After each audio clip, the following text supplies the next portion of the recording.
So guys welcome back to my YouTube channel. इस video में मैं आपको ये केमिकल रिएक्शन एंड इक्वेशन के बारे में बात करूंगी। ये चैप्टर हम कम से कम मिनट में कंप्लीट करने की कोशिश करेंगे। तो चलिए इसको स्टार्ट करते हैं। सबसे पहले मैं बात करती हूँ केमिकल रिएक्शंस की। ये जो बैलेंसिंग इक्वेशन के बारे में आप लोगों ने कई बार क्वेश्चन सुना होगा, रिएक्शन को बैलेंस करना क्यों जरूरी है। तो रिएक्शन को बैलेंस करना इसलिए जरूरी है क्योंकि ये law of conservation of mass पे बेस्ड है कि जितने मतलब लेफ्ट हैंड साइड यानी जो एरो होता है, एरो के लेफ्ट हैंड साइड जो रिएक्टेंट होते हैं उनकी क्वांटिटी सेम होनी चाहिए, यानी सेम नंबर्स में वो होना चाहिए, सेम ग्राम में होना चाहिए, सेम उतनी ही क्वांटिटी राइट साइड पे होनी चाहिए, यानी प्रोडक्ट होना चाहिए। इसी वजह से हम किसी भी रिएक्शन को बैलेंस करते हैं, ठीक है। उसी को ही हम स्केलेटल रिएक्शन भी कहते हैं। नेक्स्ट बात करते हैं हम किसकी, केमिकल रिएक्शन की। तो केमिकल रिएक्शन जो है आपका मोस्ट इंपॉर्टेंट है। एक सेकेंड,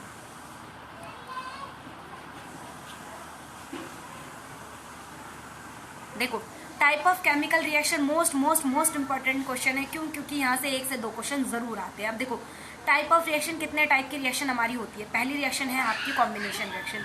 कॉम्बिनेशन रिएक्शन वर्ड से ही नाम याद आ रहा है कि कुछ कंबाइन हो रहा होगा। इस रिएक्शन के अंदर एक से ज्यादा रिएक्टेंट कंबाइन होते हैं और क्या बनाते हैं, एक सिंगल प्रोडक्ट बनाते हैं। उसे हम क्या कहते हैं, कॉम्बिनेशन रिएक्शन कहते हैं। वहीं अगर मैं आपसे बात करूं डिसोसिएशन रिएक्शन या फिर डीकम्पोजिशन रिएक्शन आप इसको कहते हैं। इस रिएक्शन के अंदर एक हैवी सा कंपाउंड या मॉलिक्यूल स्प्लिट हो जाता है एक से ज्यादा एटम और मॉलिक्यूल में। उसे हम क्या कहते हैं, डीकम्पोजिशन या डीकॉम्बिनेशन रिएक्शन कहते हैं।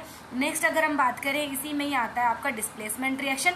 डिस्प्लेसमेंट रिएक्शन वो रिएक्शन होती है जिसके अंदर हाईली रिएक्टिव मेटल डिस्प्लेस कर देता है लो रिएक्टिव मेटल को, उसे हम कहते हैं डिस्प्लेसमेंट रिएक्शन। नेक्स्ट अगर मैं बात करूं डबल डिस्प्लेसमेंट के अंदर बोथ एटम और आयन अपनी सीट्स को डिस्प्लेस कर देते हैं उसे हम कहते हैं डबल डिस्प्लेसमेंट रिएक्शन। नेक्स्ट अगर मैं आपसे बात करूं, नेक्स्ट है आपकी एक्सोथर्मिक रिएक्शन और उसके अगली है एंडोथर्मिक रिएक्शन। एक सेकंड, उससे पहले रेडॉक्स है। रिडॉक्स रिएक्शन वो रिएक्शन होती है जिसके अंदर ऑक्सीडेशन और रिडक्शन दो चीजों से मिलकर बनी होती है। RED यानी रिडक्शन, OX यानी ऑक्सीडेशन। नाम में ही छुपा है इन दोनों का मतलब।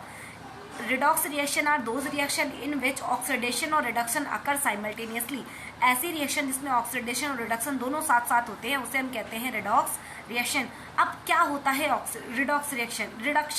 रिडक्शन वो रिएक्शन होती है जिसके अंदर removal of oxygen and addition of hydrogen.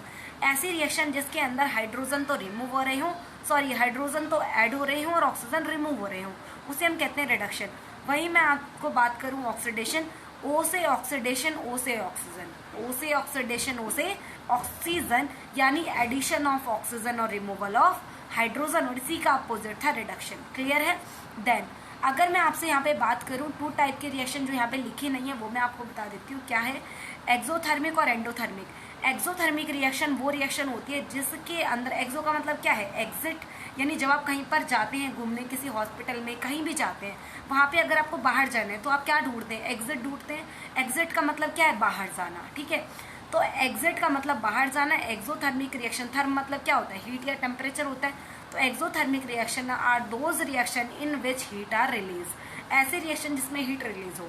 Endothermic reaction are those reaction in which heat are absorb, just opposite, ठीक है। नेक्स्ट है आपका कि कोरोजन और एसिडिटी, ये दोनों ही रिएक्शन ऑक्सीडेशन रिएक्शन पे बेस्ड है। कोरोजन क्या होता है, कोरोजन होता है ये एक रस्टिंग ऑफ आयरन यानी जंग लगने का प्रोसेस।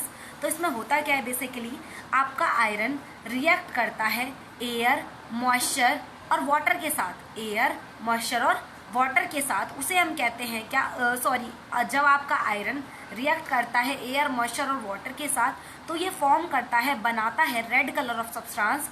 उसी रेड कलर ऑफ सब्सटेंस को आप कहते हैं रस्ट, और ये जो प्रोसेस है इसी को कहते हैं rusting of iron is called corrosion. और इसका जो फॉर्मूला होता है वो होता है Fe2O3 मोल ऑफ वाटर। ये इस टाइप का इसका फॉर्मूला होता है रस्ट का।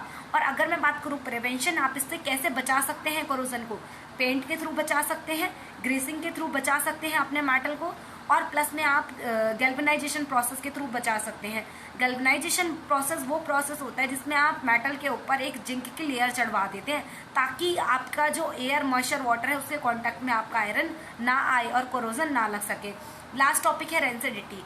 रेंसिडिटी क्या होता है, रेंसिडिटी होता है आपका जिसके अंदर oil and fat containing food आप लॉन्ग टाइम तक एक्सपोज कर देते हैं, पड़े रहता है, तो वो क्या हो जाता है, उसमें एक बहुत अनप्लीजेंट सी स्मेल और एक बेकार सा टेस्ट आने लग जाता है, जिसे हम कहते हैं रेंसिडिटी।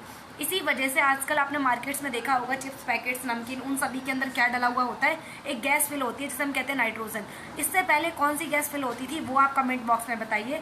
और ऐसे ही और वीडियोस के लिए अगर आपको कोई टॉपिक मुश्किल लग रहा है तो वो आप कमेंट में बताइए, मैं उसका सॉल्यूशन जरूर दूंगी, प्लस में ट्रिक के साथ। और 2 क्वेश्चन और मैं आपको बता देती हूँ। रेस्पिरेशन को एक्सोथर्मिक रिएक्शन क्यों कंसिडर करते हैं? क्योंकि रेस्पिरेशन में हीट रिलीज होती है, इसी वजह से हम रेस्पिरेशन को एक्सोथर्मिक रिएक्शन कंसिडर करते हैं। एक और क्वेश्चन है कि मैग्नीशियम रिबन को रफ जलाने से पहले, बर्न करने से पहले सैंड पेपर से रफ क्यों करते हैं? क्योंकि जो मैग्नीशियम है वो ऑक्सीजन से रिएक्शन करके मैग्नीशियम ऑक्साइड बना लेता है, और magnesium oxide as a protective layer की तरह काम करता है, उसको जलने नहीं देता। इसी वजह से हम उसको सैंड पेपर से रफ करते हैं, उसके बाद उसको जलाते हैं। तो ये हमारा ऑल ओवर इम्पॉर्टेंट टॉपिक सारे कंप्लीट होते हैं। मिनिमम से मिनिमम 6 मिनट के अंदर मैंने सारा चैप्टर कवर कर दिया है। और अगर आपको और टॉपिक चाहिए, बैलेंसिंग इक्वेशन की वीडियो ऑलरेडी है, और कंप्लीट वीडियो की लेक्चर डिस्क्रिप्शन में आप लेक्चर चाहते हैं तो आप प्लेलिस्ट में जाके चेक कर सकते हैं। Thank you so much watching this video.